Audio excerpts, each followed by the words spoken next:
దగ్గర దగ్గర 13 నెలలైంది. మా ప్రియతమ నాయకుడు రేవంత్ రెడ్డి గారు ముఖ్యమంత్రిగా ప్రమాణ స్వీకారం పెద్దలు సోనియా గాంధీ గారు, రాహుల్ గాంధీ గారి సమక్షంలో లాల్ బహదూర్ స్టేడియంలో ప్రమాణ స్వీకారం చేసినారు. ఆ రోజు ప్రజలు ఒక మార్పు కోరుకున్నారు.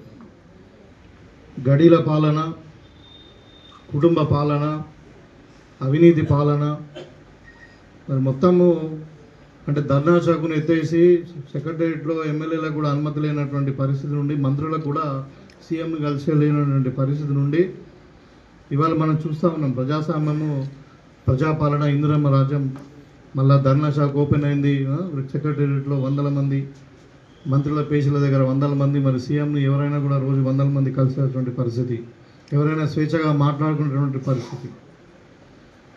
అంటే ప్రజాస్వామ్యాన్ని మళ్ళా పునరుద్ధరించినాం. అది కాకుండా ఆ రోజు చెప్పినటువంటి 6 గ్యారంటీలలో మరి మహాలక్ష్మి స్కీమ్ కింద ఆర్టీసీ బస్సు ఉచితం, తర్వాత 10 లక్షల రూపాయల ఆరోగ్యశ్రీ పథకాన్ని పెంచడం, తర్వాత 500 రూపాయలకే సిలిండర్ ఇవ్వడం, మరి 200 యూనిట్ల వరకు కరెంటు ఫ్రీ ఇవ్వడం. అదే కాకుండా మరి ఆ రోజు రైతులకు ఇచ్చిన మాట మీదకి వెళ్ళి మరి 2 లక్షల వరకు రుణమాఫీ చేస్తామని చెప్పినాము. 21 లక్షల మంది రైతులకు రుణమాఫీ కూడా చేయడం జరిగింది. మరి పేదవారికి సన్నబియ్యం ఇవ్వాలని ఆలోచనతోని మరి సన్నబియ్యం మనకు తక్కువగా పండుతుంది అని చెప్పి దాన్ని ఎంకరేజ్ చేయడానికి మరి రైతుకు గిట్టుబాటు ధర సరిపోతలేదని చెప్పి 500 రూపాయల బోనస్ ఇస్తామని చెప్పి సన్నబియ్యానికి బోనస్ కూడా ఇవ్వడం జరిగింది. కానీ మన ఏదైతే మెస్ ఛార్జెస్, కాస్మెటిక్ ఛార్జెస్ గతంలో చరిత్రలో 10 సంవత్సరాలు జరిగినటువంటి విధంగా 40% మెస్ ఛార్జీలు, అదేవిధంగా కాస్మెటిక్ ఛార్జీలు అయితే 200% పెంచడం జరిగింది. ఈ మధ్య భోజనానికి గురుకులాలను కూడా మానిటర్ చేయడానికి ఒక ప్రత్యేకంగా ఒక స్క్వాడ్ ఫోర్స్ ఇప్పుడు అడిషనల్ కలెక్టర్ ద్వారా ఖచ్చితంగా వాళ్ళు ప్రతి పాఠశాలను విజిట్ చేయాలి, అక్కడ నైట్ అవుట్ చేయాలి, అవసరం ఉంటే వాళ్ళకి సంయుక్త భోజనాలు చేయాలి, సహపంక్తి భోజనాలు చేయాలి. దాన్ని క్వాలిటీ ఫుడ్ ఇవ్వడానికి పేద ప్రజలకు, విద్యార్థులకు ఇవన్నీ కూడా తీసుకోవడం జరిగింది. తర్వాత మెజారిటీ ఒక దగ్గర 70 నియోజకవర్గాలలో ఇంటిగ్రేటెడ్ మోడల్ స్కూల్స్ని కూడా శాంక్షన్ చేసుకోవడం జరిగింది. సో ఇప్పుడు 1 ఇయర్ పాలన అయిపోయింది. మేము ఆ రోజు రైతులకు ఇచ్చినటువంటి వాగ్దానం ఏదైతే ఉందో రైతు భరోసా, గతంలో టీఆర్ఎస్ వాళ్ళు రైతు బంధు పేరు మీద మొదలు 4,000 రూపాయలు ఇచ్చారు ఎకరానికి, తర్వాత 5,000 చేసిందని ఒక పంటకు. అంటే సంవత్సరానికి 10,000 ఇచ్చిండ్రు, ఒక సంవత్సరం ఇచ్చిండ్రు. సో దాంట్లో ముఖ్యంగా మీరు గమనించాల్సింది ఏంటంటే అన్నీ ఇప్పుడు నాలా కన్వర్షన్ అయిన భూములకు, లేకుంటే రియల్ ఎస్టేట్గా కన్వర్ట్ అయిన భూములకు, హైవే రోడ్లకు పోయినటువంటి భూములకు, మైనింగ్ కింద పోయినటువంటి భూములకు, తర్వాత ఇండస్ట్రియలైజేషన్ అయినటువంటి భూములకు, గుట్టబోలకు, వ్యవసాయం జరిగినటువంటి భూములు, వ్యవసాయానికి సంబంధం లేనటువంటి భూములకు కూడా ఆ రోజు పెద్ద పెద్ద భూస్వాములకు అందరూ కూడా ఇచ్చిండ్రు రైతు బంధు. తీరా కాంగ్రెస్ పార్టీ అధికారంలోకి వచ్చిన తర్వాత మరి దీంట్లో ఏదో కథ నడుస్తూ ఉన్నదని చెప్పి మేము ఒక కమిటీ వేసినాం. అసలు రైతు బంధు అంటే రైతు అంటే ఎవరు, మరి దీంట్లో ఈ కౌలు రైతు సంగతి ఏంది, ఇవన్నీ కూడా స్టడీ చేయడానికి ఒక కమిటీ వేసినాం. కమిటీ వేస్తే దాంట్లో కొన్ని సత్యాలు తేలిందంటే ఈ 2003 సంవత్సరాలు ఇచ్చిన వాళ్ళు 3 సంవత్సరాలలో దగ్గర 21,000 కోట్ల రూపాయల ధనం దుర్వినియోగం మొత్తం అవినీతిమయమే తెలంగాణను దోసుకొని ఫామ్ హౌస్లు కట్టుకున్నటువంటి మీరు ఇవాళ కేసీఆర్ కుటుంబము కాంగ్రెస్ మీద మాట్లాడడం అన్నది చాలా, అంటే వాళ్ళకి మాట్లాడే హక్కు లేదు, సిగ్గు లేకుండా మాట్లాడుతూ ఉన్నారు. ఇవాళ బీసీ రిజర్వేషన్ గురించి జనాభా ప్రాతిపదికన రాహుల్ గాంధీ గారి ఆలోచన మేరకు మన జనాభాలో మనం ఎంతనో మనకంతా అనే ఉద్దేశంతో బీసీ కులగణన చేసినాం. అది కూడా ఆల్మోస్ట్ కంప్లీట్ అయిపోయింది. డేటా ఎంట్రీ జరుగుతూ ఉంది. ఇవాళ కొత్తగా లిక్కర్ రాణి ఉంది కదా, మొన్న జైలుకు పోయి వచ్చినటువంటి కవిత ఇవాళ మాట్లాడుతుంది బీసీల గురించి. మేము అడుగుతా ఉన్నాం, 10 సంవత్సరాలు మీరే అధికారంలో ఉన్నారు, మరి ఎక్కడైనా మీరు బీసీలకు రిజర్వేషన్ ఎంత ఇచ్చారు? వీళ్ళు రాకన్నా ముందు రాజశేఖర రెడ్డి గారి గవర్నమెంట్లో 32% బీసీ రిజర్వేషన్ ఇచ్చారు. మనం వీళ్ళు వచ్చినాక 21% తగ్గించారు. 10 ఏళ్ళు బీసీలను మర్చిపోయి ఒక్కళ్ళు ఇద్దరు క్యాబినెట్లో పోస్టులు లేని పరిస్థితుల్లో మహిళలకైతే అసలు 5 సంవత్సరాలు ఒక క్యాబినెట్లో పోస్టే లేదు. రెండోసారి మన 23లో మన 18లో అధికారంకి వచ్చిన తర్వాత మీకు అందరూ కూడా తెలుసు, కేసీఆర్ క్యాబినెట్ అసలు క్యాబినెటే లేదు. కేసీఆర్ ఒక్కడు, మన ఆయన పెద్దలు మహమూద్ అలీ గారు ఇద్దరు ఒక 6 నెలలు అసలు క్యాబినెటే లేదు. వాళ్ళు ఇవాళ కాంగ్రెస్ పార్టీ మీద మాట్లాడుతున్నారంటే దయ్యాలు వేదాలు వల్లించినట్టే ఉంది. ఇవాళ నిజంగా చిత్తశుద్ధితో ఇవాళ మేము కాంగ్రెస్ పార్టీకి చెప్పిన ఎజెండా కట్టుబడి ఉన్నాం. ఇవాళ బీసీ కులగణన చేసినాం. తప్పకుండా కోర్టు పరిమితులు అడ్డంకులు ఏమీ లేకపోతే మేము చెప్పిన కాడికి 42% రిజర్వేషన్ ఇచ్చి తీరుతాం. ఇక కోర్టు అడ్డం పడో లేకుంటే ఇంకేదో రాజ్యాంగబద్ధంగా న్యాయపరమైన చిక్కులు వస్తే తప్పకుండా దాన్ని కూడా పరిశీలించి చేద్దామన్న దాంతోనే ఇవాళ వచ్చిన డేటా అంతా కూడా బీసీ కులగణన ఏ కులం ఎంత ఉంది అని చెప్పి ఇవాళ కులగణన వేసి ఇవాళ మనం కోర్టుకు సబ్మిట్ చేస్తాం. కవితకు బీసీలు గుర్తుకొచ్చారు, నేను ఒక ధర్నా చేసింది. అంటే అసలు వాళ్ళు ఏం మాట్లాడుతున్నారు, ఎందుకు మాట్లాడుతున్నారు, అసలు ప్రజలు ఎవరైనా వాళ్ళని జోకర్లాగా చూస్తున్నారు. ఇక కేసీఆర్ మాట్లాడుతున్నాడు, ఆయన ఫామ్ హౌస్లో ఉండి మొత్తం కుట్రలు ప్రభుత్వాన్ని ఎట్లా కొనగొట్టాలా, ఎమ్మెల్యేని ఎట్లా కొనాలా అంటే ఇప్పుడు వాళ్ళ దగ్గర డబ్బులు బాగున్నాయి, కాళేశ్వరం కట్టిరు. ఇప్పుడు జనరల్గా ఎట్లుంటారంటే ఎవడన్నా ఒక పని చేస్తే నేను చేసినాను గట్టిగా గొప్పగా చెప్పుకుంటారు. ఇప్పుడు మనం ఒక ఇల్లు కట్టినాం అనుకో, ఏం చేస్తాను, మా నాన్న కట్టించిండంటారు, లేకుంటే నేను కట్టిన అంటారు, గౌరవంగా చెప్పుకుంటారు.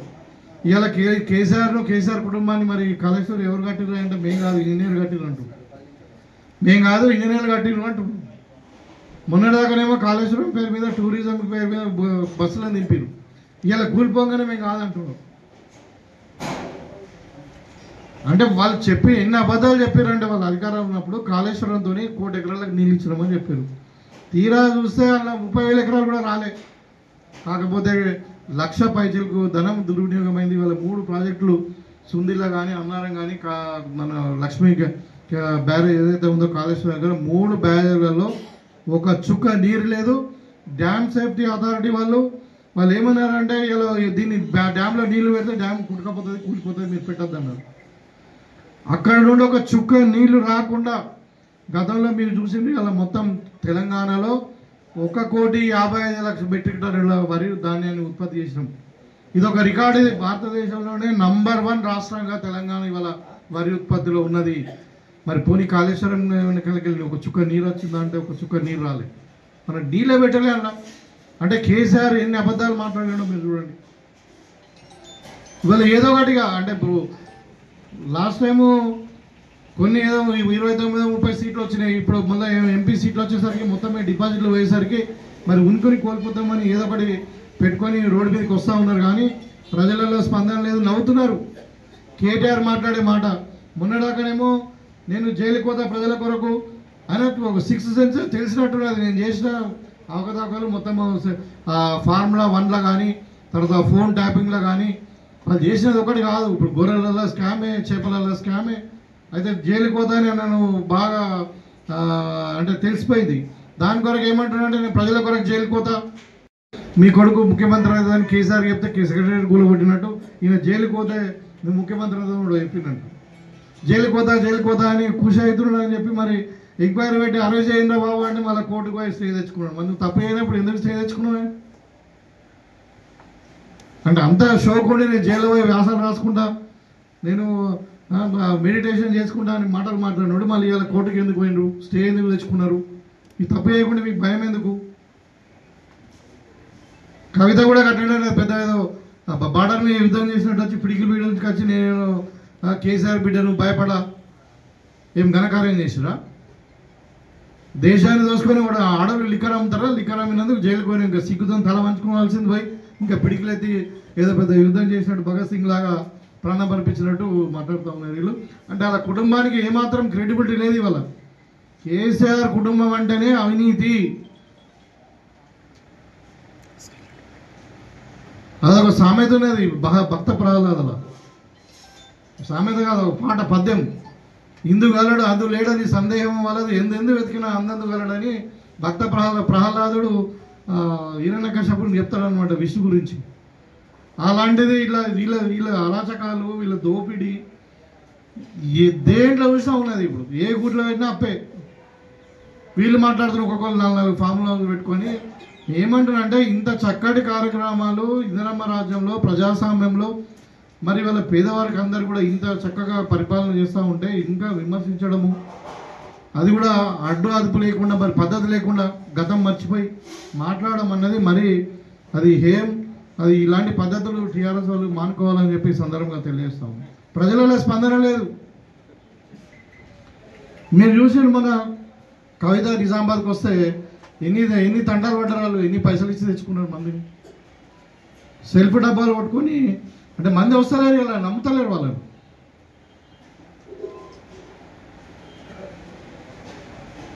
మొన్నదాకానేమో మీరు రైతు భరోసా ఇస్తలేరు అన్నట్టు, ఇవాళ మేము ఇస్తామే బాబు మీకంటే ఎక్కువ ఇస్తాం, మీరు 10,000 ఇచ్చి మేము 12,000 ఇస్తాం అంటేనేమో లేదు ఇలా అన్నీ అది ఉన్నది ఇది ఉన్నది. పొలం పండిన వాళ్ళకు కూడా, రోడ్లకు కూడా, లేకుంటే రియల్ ఎస్టేట్ వాళ్ళకు కూడా రైతు బంధు ఇవ్వాలంటారు. విధానం అట్లుంది కాబట్టి వాళ్ళని పెద్ద పట్టించుకునే అవసరం లేదు. ఇక బీజేపీ వాళ్ళు అయితే అది భారతీయ జనతా పార్టీ కాదు, భారతీయ జూటా పార్టీ. అది ఇవాళ పసుపు బోర్డు అని చెప్పిండ్రు. ఏమైంది పసుపు బోర్డు? 5 ఏళ్ళు అయిపోయింది. స్వయాన ప్రధానమంత్రి గారు వచ్చి నిజామాబాద్లో చెప్పారు. ఆ రోజు మేము అడిగినా మీరు ఎక్కడ పెడతారు, నిజామాబాద్లో పెడతారా, ఎక్కడ పెడతారు, కోయంబత్తూరులో పెడతారా, లేకుంటే ఇంకెక్కడ పెడతారంటే లేదు నిజామాబాద్లో పెడతామన్నారు. మరి ఎన్నికలై 6 నెలలు అయిపోయింది. ఏమన్నా ఒక పేపర్ అనే కదిలిందా? చెప్పింది 5 ఏళ్ళ 6 ఏళ్ళ కింద. అప్పుడు రాజ్నాథ్ సింగ్ గారు హోమ్ మినిస్టర్గా వచ్చి చెప్పిపోయారు. అంటే ఇవాళ వాళ్ళకు ఒక ఎజెండా లేదు. వాళ్ళకి ఏం చేస్తారో ప్రజలకు చెప్పరు, ఏం చేసారో చెప్పగానే అది చెప్పరు. వాళ్ళు కూడా విమర్శిస్తూ ఉన్నారు. ఇలా కిషన్ రెడ్డి లాంటి వాళ్ళు, బండి సంజయ్ లాంటి వాళ్ళు, అరవింద్ లాంటి వాళ్ళు. నేను అడుగుతా ఉన్న బీజేపీ రాష్ట్రాలు 15 రాష్ట్రాలు ఉన్నాయి, పాలిత రాష్ట్రాలు. ఎక్కడైనా మీరు రైతులకు రుణమాఫీ చేసిండ్రా? ఎక్కడైనా మీరు రైతులకు 500 రూపాయలు బోనస్ ఇవ్వాలా పండించిన పంటకని చెప్పి మీరు ఆలోచన చేసిండ్రా?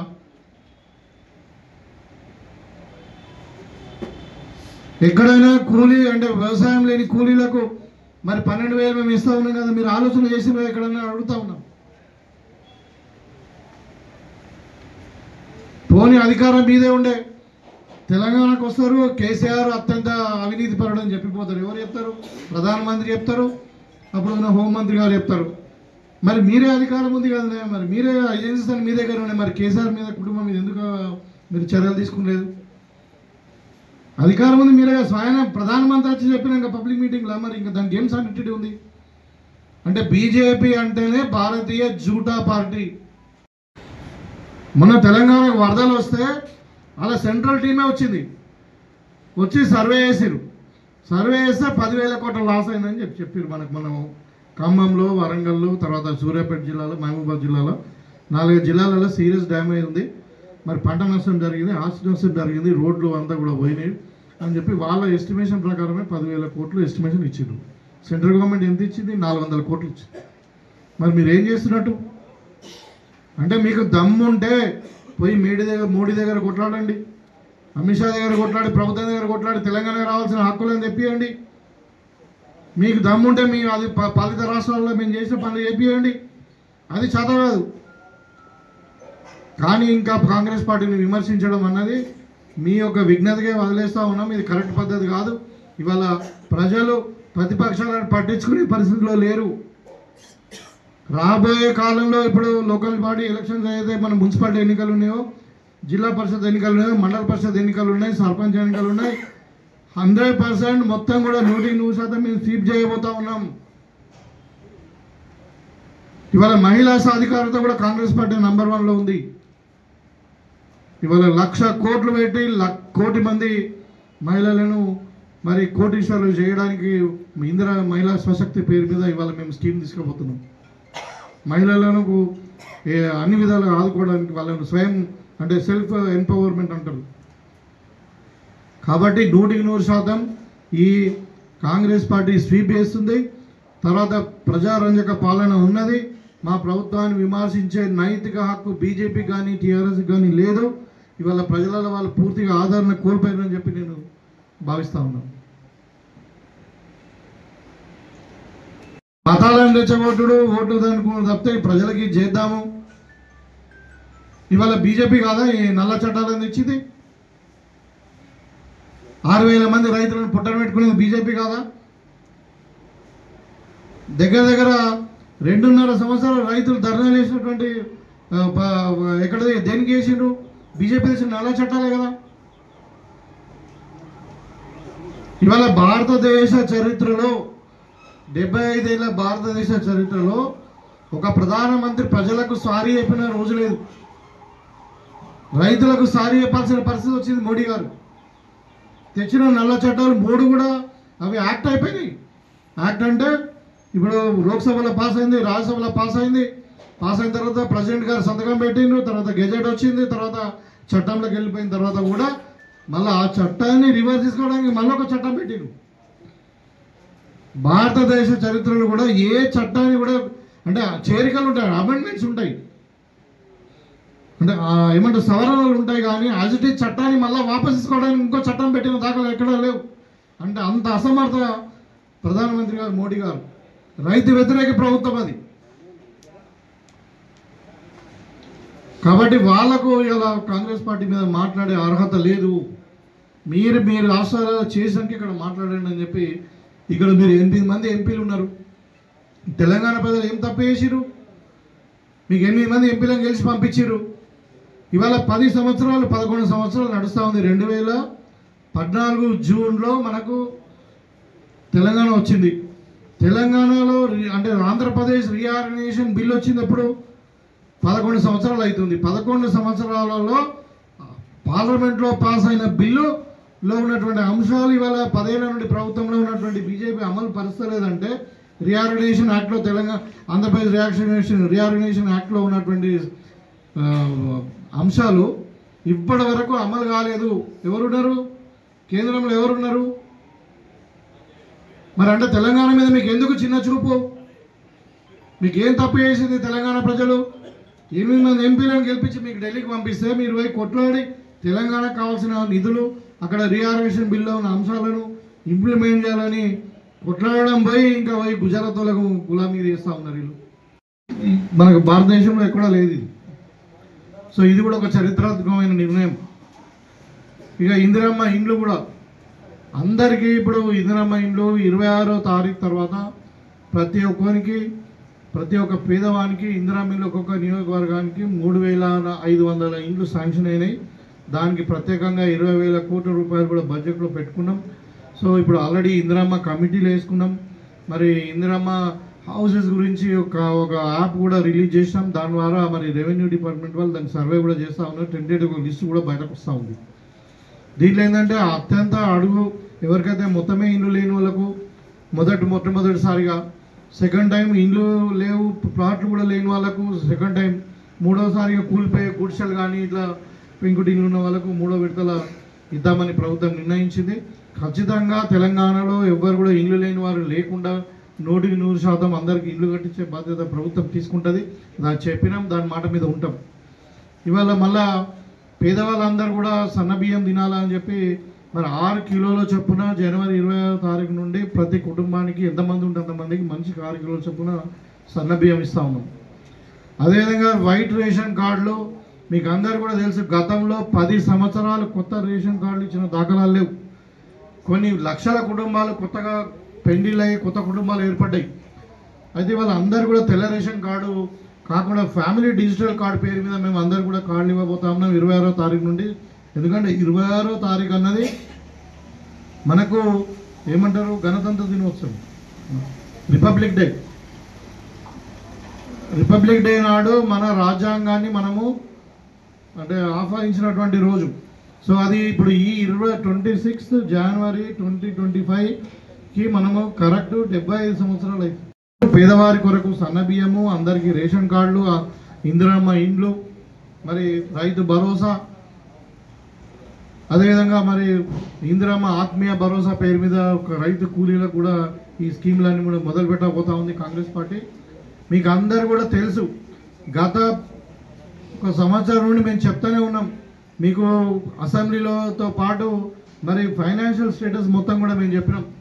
ఎలక్ట్రిసిటీ ఒక స్టేటస్, దాని మీద ఎన్ని అప్పులు ఉన్నాయని చెప్పినాము, కాళేశ్వరం మీద చెప్పినాము, మొత్తం మీద అంటే ఒక చార్ట్ షీట్ లాగా మనము పెట్టుకుంటే ఎందులో చూసినా కానీ అప్పులే ఉన్నాయి. గతంలో ప్రభుత్వం చేసిన దగ్గర 7 లక్షల కోట్ల అప్పు చేసినటువంటి ప్రభుత్వం మరి ఇలా ఎన్ని ఆర్థిక ఇబ్బందులు ఉన్నా కానీ ప్రజలకు ఇచ్చిన మాట మీద కాంగ్రెస్ పార్టీ, కాబట్టి కాంగ్రెస్ పార్టీ అంటే దేశానికి స్వాతంత్రం తెచ్చినటువంటి పార్టీ, తెలంగాణ ఇచ్చినటువంటి పార్టీ. మరి గాంధీ కుటుంబం ఒక మాట ఇచ్చిందంటే ప్రజలు ఖచ్చితంగా కట్టుబడి ఉండాలి, ఎన్ని కష్టాలైనా అని చెప్పి ఈరోజు పైసా కూడబెట్టి ప్రతి పేదవానికి మరి ఒకవైపు సంక్షేమం, ఒకవైపు అగ్రికల్చర్, ఒకవైపు విద్యా నిరుద్యోగ సమస్య కూడా మనం తీర్చుకుంటూ పోతా ఉన్నాం. ఇది చాలా చెప్పుకోదగ్గ విజయాలు ఒక 1 ఇయర్లో. పరిస్థితి ఈ విధంగా ఉంటే మరి ప్రతిపక్షాలు ముఖ్యంగా టీఆర్ఎస్ వాళ్ళు ఇవాళ కొత్తగా మాట్లాడుతూ ఉన్నారు, కాంగ్రెస్ వాళ్ళు మాట తప్పిరని. మేము అడుగుతా ఉన్నాం, మీరు 10 సంవత్సరాల కింద 2018లో కానీ 2023లో కానీ మీరు చెప్పినటువంటి మేనిఫెస్టోని ముందుకు పెట్టుకుందాం రండి. మీరు డబుల్ బెడ్రూమ్ ఇల్లు చెప్పారు, ఎవరికైనా ఇచ్చిరా? 3 ఎకరాల పొలం అన్నారు, ఏ దళితునికన్నా వచ్చిందా? మరి పిల్లలకు ఉద్యోగాలు అన్నారు, ఎన్ని ఉద్యోగాలు ఇచ్చారు మీరు? కూదబెట్టడం ఎందుకంటే కేసీఆర్ చేసిన ఘనకార్యమే. ఇలా 7 లక్షల కోట్లు పెట్టేసి అప్పు చేసి పెట్టిండ్రు. ఇప్పుడు ఉన్న కొన్ని ఈ 6 గ్యారెంటీలలో కూడా కొన్ని డిలే కావడానికి రీజన్ కూడా అదే. వాళ్ళు మొత్తం తెలంగాణకి FRBM దాటి అప్పు చేసి పెట్టిండ్రు. ఎక్కడ పోయినా అప్పులే. మొత్తం ఆర్థిక పరిస్థితి సర్వనాశనం చేసి తెలంగాణను ధనిక రాష్ట్రాన్ని అప్పులపాలు చేసేసి అప్ర రాష్ట్రంగా చేసేసిండు. కాబట్టి దాన్ని ఇప్పుడు కోలుకోవడానికి టైం పడుతుంది. ఒకటి సర్దుకుంటూ వస్తూ ఉన్నాం. ఆర్థిక పరిస్థితి దానికి కారణం కేసీఆర్ అని చెప్తున్నారు. కాకపోతే మేము ఏం చేసినామంటే ఇంకా 2000 ఎక్కిస్తున్నాం వాళ్ళకన్నా. తర్వాత అధిక ఈ డబ్బులు దుర్వినియోగం చేస్తే వాళ్ళకి 21,000 కోట్లు మామూలు కాదు, 21,000 కోర్స్ అగ్రికల్చర్ ఇతర భూములకు ఇచ్చారు వాళ్ళు. అది వాళ్ళు మేము కట్టలు చేసినాం, తగ్గించేసినాం, దాన్ని మొత్తం మిగిలిచ్చినాం.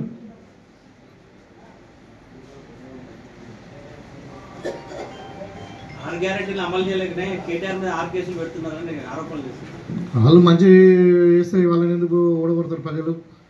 ఇలా అదే అంటున్నారు, మొన్న దాకానేమో జైలు పోతాను కలలు కాన్నాడు, ఇప్పుడు జైలు పోయి అంటేనేమో కోటుకోతుండు. మొన్న దాకా ఏమన్నా అంటే కాల్జారు పడితే ఒకడు ఉన్నాయంటే నర్సచ్చి పెద్ద మందికి దండం పెడుతున్నాను అంటే అట్లా సిగ్గులే కూడా మాట్లాడారు. ఇప్పుడు మళ్ళీ సిగ్గులే కూడా కోటుకోతున్నారు. అలా తెలుసు ఖచ్చితంగా. ఈ సందర్భంగా చెప్తున్నా కదా, కేసీఆర్ ఫ్యామిలీ జైలు పోవడం 100% ఖాయం. అది టెలిఫోన్ ట్యాపింగా, లేకుంటే ఇంకా కాళేశ్వరం ప్రాజెక్టు అవినీతియా, మరి ఇంకా చాలా ఉన్నాయి ఇప్పుడు. అంటే కుంభకోణాలా, వాళ్ళు చేసిన ధరణి ఏమున్నది ఇలా ధరణి. మేము ధరణిలో కూడా దాని భూభారతి చట్టం తీసుకొచ్చినాం. ఇవాళ అన్ని ప్రాబ్లమ్స్ సాల్వ్ కాకపోతున్నాయి. త్వరలోనే ఒక 3 నెలల్లో రైతులకు సంబంధించినవి అన్ని రిపోర్ట్స్ వస్తున్నాక వెళ్తారు. ఎందుకు వెళ్ళారు? చట్టం ఎవరిని వదలదు కదా. మేము చట్ట ప్రకారం పోతున్నాం. ఎందుకంటే వాళ్ళు చేసినటువంటి అవినీతులు అలాంటివి ఒక్కదాంట్లో కాదని చెప్తున్నాం కదా. చేపలలో స్కామే, గొర్రెలలో స్కామే, భూములలో స్కామే, ధరణిలో స్కామే, కాళేశ్వరంలో స్కామే. ఏదైనా ఒక మంచి పని చేస్తే చెప్పండి. వాళ్ళు చేసిన అజెండా ఏముంది? ఇప్పుడు చెప్పిన నేను కొన్ని ఎగ్జాంపుల్గా వాళ్ళు కూడా మా మీద మాట్లాడుతున్నారు.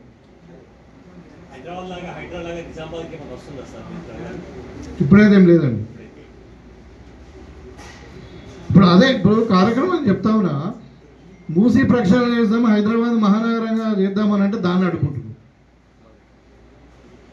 హైడ్రా చేద్దాం. హైడ్రా ఉద్దేశం ఏంటిది? హైదరాబాదు మనకు ఒక అంతర్జాతీయ స్థాయిలో సిటీ డెవలప్ కావాలి, మన పెట్టుబడులు రావాలి, మన తెలంగాణ డెవలప్ కావాలని అంటే ఇవాళ హైడ్రా అంటే ఏంటి? అది గవర్నమెంట్ ల్యాండ్ను కాపాడడం. ఇల్లీగల్గా కన్స్ట్రక్షన్స్ చేసి నాలాలను కానీ చెరువులను కానీ ఇవన్నిటిని కూడా మనం ప్రొటెక్ట్ చేసుకుని గవర్నమెంట్ ల్యాండ్స్ని ప్రొటెక్ట్ చేసుకోవాలా. మనం వరదలు వస్తే వాన పడితే వరదలు రావద్దు అని చెప్పి ఇప్పుడు మనం చూసాం. చెన్నై ఏమైంది, మన అమరావతి ఏమవుతుంది, మొన్న విజయవాడ. అట్లా మనది కావద్దని చేస్తే దానికి అడ్డం. అంటే వాళ్ళు చేయరు, చేసేదానికి అడ్డం పడి ఎందుకు చివరకు గ్రూప్ 1 ఎగ్జామ్ పెడతామంటే వాళ్ళ కిరాయి మనుషులతో ధర్నాలు చెప్పించారు. వాళ్ళ ముఖాలకు కూడా ఇచ్చినాం. ఇప్పుడు ఉద్యోగాలు మేము ఇచ్చినాం, 60,000 ఉద్యోగాలు ఇచ్చినాం. ఇవాళ ఒక జాబ్ క్యాలెండర్ అనౌన్స్ చేసినాం. భారతదేశంలోనే ఛాలెంజ్ చేస్తున్న ఏ ప్రభుత్వం కూడా 29 రాష్ట్రాల్లో కూడా ఏ ప్రభుత్వం కూడా ఒక జాబ్ క్యాలెండర్ అనౌన్స్ చేయలేదు, మేము చేసాం. ఇవాళ ప్రతి డిపార్ట్మెంట్లో రిక్రూట్మెంట్ జరుగుతూ ఉన్నాయి. తెలంగాణలో ఇంత చిన్న రాష్ట్రంలో గ్రూప్ 1 560 పోస్టులు ఫిలప్ చేయమంటే మామూలు విషయం కాదు.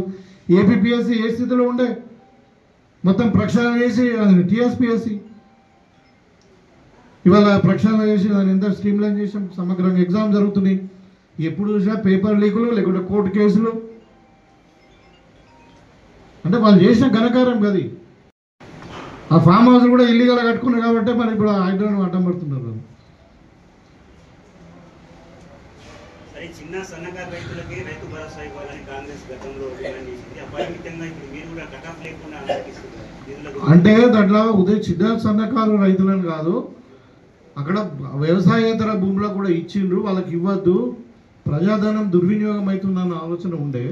దాని యొక్క ముఖ్య ఉద్దేశం ఏంటంటే పంట పండించేవాడు రైతు, ఆ రైతుకు మనం పెట్టుబడి సాయం చేయాలన్నది స్కీమ్ ఇది. కాబట్టి దాంట్లో ఇప్పుడు సమగ్రంగా పంట పండించే భూములకే ఇస్తాం, రైతు ఎవరైనా కాదు అన్నది ఆలోచన.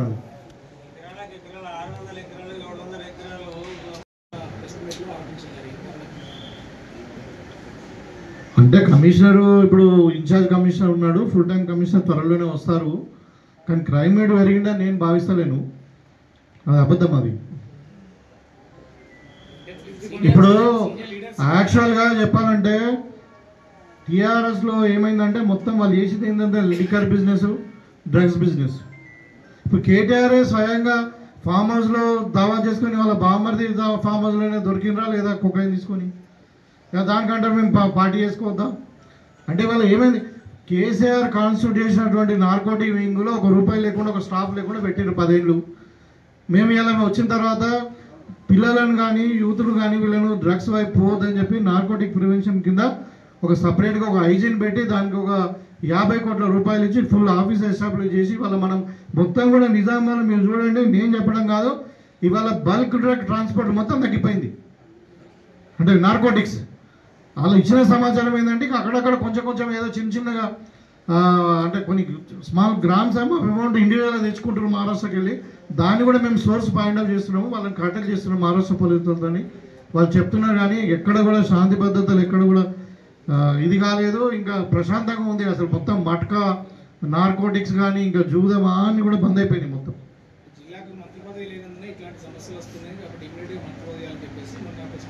మంత్రి పదవి ఇవ్వాలని మేము కూడా డిమాండ్ చేస్తామన్నా మా జిల్లాకి ఇవ్వాలని. అంటే అది పార్టీ నిర్ణయిస్తుంది, తప్పకుండా ఎక్స్పాన్షన్ ఉంటుంది. వచ్చి ఎందుకుంటుంది, ఖాళీ అయితే బెటర్ కదా. కాకపోతే మన నిజామాబాద్ పాత జిల్లా 9 నియోజకవర్గాలకు ఖచ్చితంగా మంత్రి పదవి ఇవ్వాలని నేను కూడా పత్రికాముఖం కూడా డిమాండ్ చేస్తా ఉన్నాను.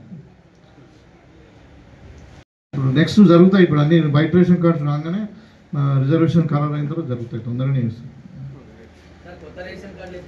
ఇప్పుడు ఇస్తారు 26 తర్వాత ఇస్తున్నాం. డిజిటల్ కార్డు ఇస్తున్నాము. రేషన్ కార్డు అంటే ఇది ఎట్లా ఉంటుందంటే ఫ్యామిలీ డిజిటల్ కార్డు ఇస్తున్నాం మనం చిప్ లాగా ఉంటుంది. దానికి కూడా మనకు ఏటీఎం కార్డు ఎట్లా ఉంటుంది అట్లా దాంట్లో మొత్తం ఫ్యామిలీ మాది ఆటోమేటిక్ అంటే ఆర్టిఫిషియల్ ఇంటెలిజెన్స్తో ఉంటుంది, అటాచ్ అయి ఉంటుంది. దాంట్లో ఫ్యామిలీ మెంబర్ డీటెయిల్స్ అన్నీ ఉంటాయి. దాంట్లో ఇంక్లూడింగ్ వాళ్ళ ఫ్యామిలీ హెల్త్ ప్రొఫైల్ కూడా ఉంటుంది. మళ్ళీ ఆటోమేటిక్గా ఇప్పుడు మన రేషన్ కార్డులో ఒక అమ్మాయి ఇక్కడ ఉంది, ఒక 1 year తర్వాత ఆమె పెళ్లి చేసుకుని అత్తగారింటికి పోతుంది, ఇక్కడ డిలీట్ అయిపోతే అక్కడ అడిషన్ అయిపోతుంది ఆటోమేటిక్గా అట్లా అన్నమాట. సో అది ఫ్యామిలీ డిజిటల్ కార్డు కింద మేము ఇస్తూ ఉన్నాము. చాలా సొఫిస్టికేటెడ్ ఉంటుంది, దాంట్లో హెల్త్ ప్రొఫైల్ కూడా ఉంటుంది. అది ఒక్క కార్డుతో అన్ని సంక్షేమ పథకాలు వాడుకోవచ్చు, ఇంక్లూడింగ్ ఆరోగ్యశ్రీ, తెల్ల రేషన్ కార్డు కానుండి అన్నీ కూడా వాడుకోవచ్చు. ఈవెన్ ఎక్కడైనా హాస్పిటల్లో పోయినా కానీ ఆ ప్రొఫైల్ చూస్తే వాళ్ళకి హెల్త్ ప్రొఫైల్ కూడా వాళ్ళకి బీపీ ఉందా, షుగర్ ఉందా, ఏం మందులు వాడుతుండ్రు, వాళ్ళు ఏందన్నది తెలుస్తుంది.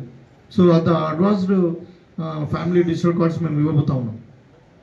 అంటే ఇవన్నీ కూడా గతంలో మనకు సంవత్సరం నుండి చేసినటువంటి పనులు.